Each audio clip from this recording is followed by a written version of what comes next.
परंतु त्या लांबोटी पुलावरचे वाहनं होती त्यांच्या तुम्ही रांगा बघू शकताय, त्या व्हिडिओमध्ये पण बघू शकताय आणि ह्या खालच्या व्हिडिओमध्ये पण बघू शकताय.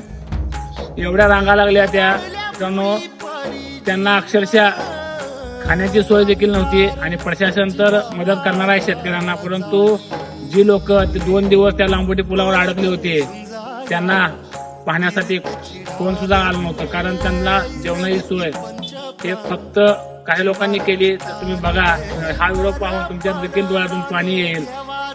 आपला समाज आणि आपलं राजकारण बाजूला ठेवून ह्या लोकांनी त्यांना जे अन्नपाणी खायला दिलं, खरंच खूप भारी वाटलं. आपल्या सोलापूर जिल्ह्यामध्ये देखील माणुसकी हे जिवंत आहे. मित्रांनो, नक्कीच तुम्ही देखील पुरामध्ये अडकलेल्या लोकांना नक्कीच मदत करा, कारण ही मदत ही खूप महत्वाची असते. कारण त्या लोकांना तिथं कुठल्याही सुविधा ह्या भेटत नव्हत्या आणि ह्या लोकांनी त्यांना मदत केली.